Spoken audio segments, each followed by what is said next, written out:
Hey gang, welcome to Monday Morning Pearls, brought to you by Span the Chasm. My name is Randy Remersma. Hey, we're continuing our series on focus on what matters. And this is lessons that we have learned over time at Span the Chasm from those guys and gals that are really killing it in sales. They're consistently making over $500,000 a year, occasionally making $1 million or more. And they're really doing some things amazingly well. Now, you may remember that initial quote that we started this series on by John D. Rockefeller that says, success is doing common things uncommonly well. That's what these guys and gals do. These next two sessions, we're going to be talking about how they create and handle value during the sales process. And first up, I want to just define what value is from our perspective. So value is the gap between the current state and what I am trying to achieve.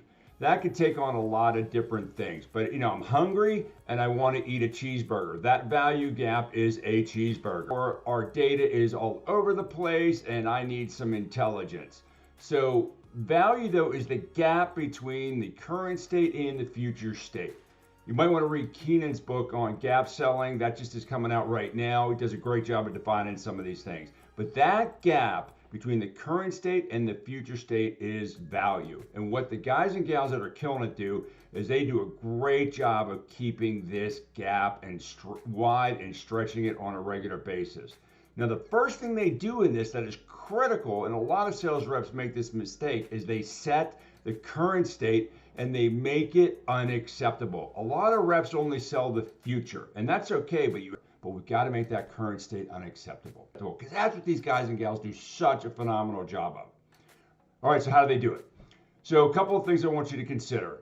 One is they know their prospect. If they're going into a CMO, if they're talking to a CIO, if they're talking to a VP of IT operations, they know that role. They know that role very well. And they know the things that they do, they know the frustrations, and they understand and are very expert in that role, which is critical. So what do they do then? Then they also bring in their point of view to agitate around that.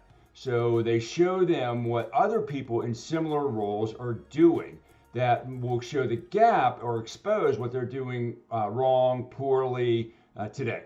Because we've got to make that current state unacceptable. It must be unacceptable. And the other thing they do, so that's kind of rationally what they do, hey, here's what you're doing, here's what your peers are doing. Or you're doing this and, that's not operationally going well. But then they go up to the emotions.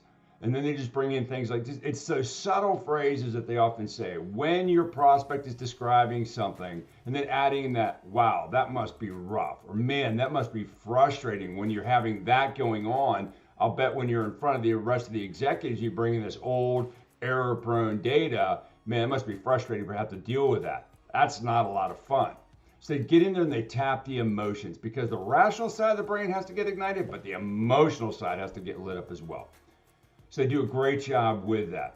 Now, just a little discovery gold when you're having these initial conversations and you want to set the current state and the future state, is listening for some of these three things. These three things are discovery gold. Number one is they're listening for goals. If someone says, we are trying to, or I am trying to, whatever that is, they're setting that future state, and that will therefore expose some of the current state that you can dig into and make that unacceptable. Or they'll give you an emotion. Hey, you know what? Our data is all over the place in 6 different formats. It's being manually massaged, and this is driving me nuts. It feels like an anchor around my neck.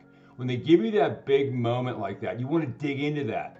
Pick that scab off, pour on a little onion juice, rub in some salt so that later on you can say, hey man, I got some salve and a Band-Aid that you're going to need here.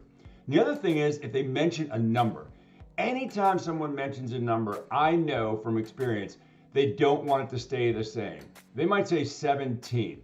I know that 17 either needs to go up or go down.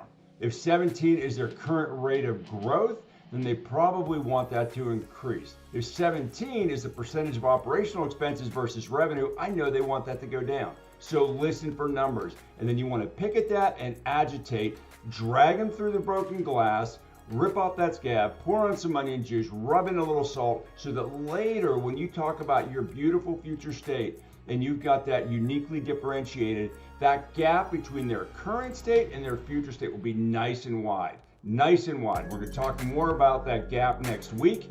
And until then, have a great day.